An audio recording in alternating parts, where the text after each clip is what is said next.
Assalamualaikum, hai semuanya. Kita bertemu lagi macam biasa di video reaction saya hari ini guys, oke? Apa kabar semuanya? Semoga sehat selalu. Nah, kali ini saya mau tengok video tentang ini ya. WTO dan Uni Eropa menangis kerana ulah Presiden Jokowi. Jadi Presiden Jokowi semakin berani gitu ya untuk membuat kebijakan-kebijakan baru yang membuatkan Uni Eropa ini yang paling keras menentang nih kebijakan-kebijakan baru Indonesia gitu ya, apalagi sampai menggugat ke WTO gitu kan. Tapi nampaknya Presiden Jokowi memang tidak takut ya, memang tidak takut walaupun diancam sampai ke WTO gitu, tetap juga meneruskan kebijakan-kebijakannya untuk melakukan hilirisasi ini. So, jangan lama-lama lagi, mari sama-sama tengok video ini. Let's go.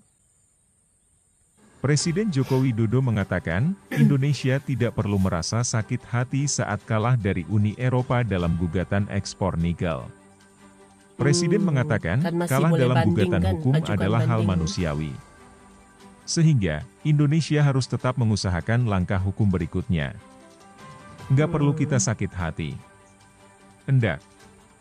Kita berusaha agar bagaimana visi kita agar menjadi negara maju, ujar Jokowi saat memberikan sambutan pada Kompas 100 CEO Forum di Istana Negara, Jakarta, Jumat 2 Desember 2022. Negara-negara maju ini Sekali gitu kan, lagi, kita tidak perlu kecil hati, tidak perlu takut urusan kalah digugat Uni Eropa kemudian kita kalah, kemudian kita mundur. Enggak. Nanti ada babak kedua lagi kita ingin lakukan, tegasnya. Jokowi mengingatkan bahwa Indonesia ingin menjadi negara maju. Sehingga, langkah hukum lanjutan merupakan bagian mempertahankan diri tetap menjadi negara maju. Itu pasti.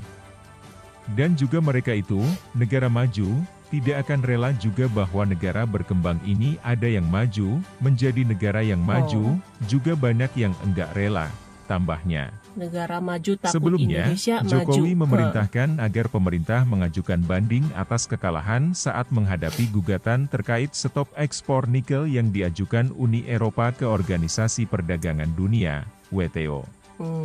Meski kalah di WTO, Presiden tetap memerintahkan jajarannya terus melakukan hilirisasi bahan tambang lainnya. Enggak apa-apa kalah, saya sampaikan ke Menteri, banding, ujar Jokowi dalam sambutannya saat membuka rapat Koordinasi Nasional Investasi tahun 2022 di Ritz-Carlton, Jakarta, pada Rabu, 30 November 2022. Nanti babak yang kedua hilirisasi lagi bauksit. Artinya bahan mentah bauksit harus diolah di dalam negeri agar kita mendapatkan nilai tambah. Setelah itu bahan-bahan yang lainnya, termasuk hal-hal yang kecil-kecil, urusan kopi, usahakan jangan sampai diekspor dalam bentuk bahan mentah, tegasnya.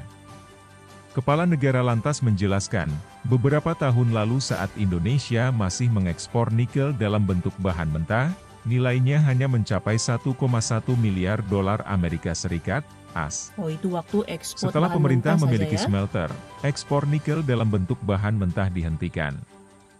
Hasilnya, pada 2021 ekspor nikel melompat 18 kali lipat menjadi 20,8 miliar dolar AS atau setara 300 triliun rupiah lebih.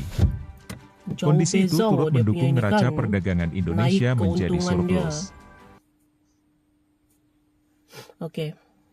Oke guys, jadilah dia video pembahasannya ini.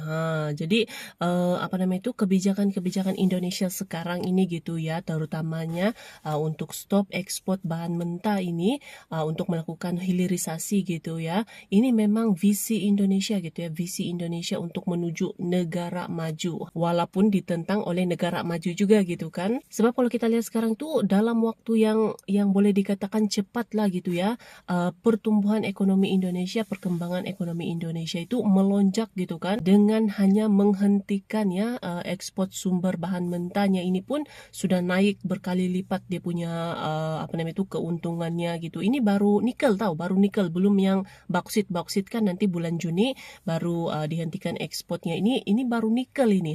Keuntungannya tuh sudah boleh dikira besar lah gitu ya keuntungannya gitu dari yang waktu hanya ekspor bahan mentah saja. Jadi mungkin itu juga gitu ya, mungkin itu juga sebabnya banyak negara maju gitu merasa khawatir gitu kan. Indonesia sekarang kan mengolah sendiri, menguruskan sendiri bahan mentahnya ini seperti nikel gitu kan. Terbukti memang mendapat hasil yang sangat-sangat besar gitu. Bahkan terus mengembangkan gitu ya perekonomian Indonesia. Jadi mungkin ada kekhawatiran gitu ya negara-negara maju melihat perkembangan Indonesia sekarang menguruskan sendiri bahan mentahnya sudah mampu membuat Indonesia melonjak lebih jauh gitu. Mungkin bakal menyaingi juga ini ya negara-negara maju ataupun akan menyalip lah langsung gitu ya negara-negara maju gitu kan. Jadi langkah yang diambil oleh Presiden Jokowi untuk menghentikan ekspor gitu ya, ekspor bahan mentahnya ini memang langkah yang sangat-sangat bijak gitu.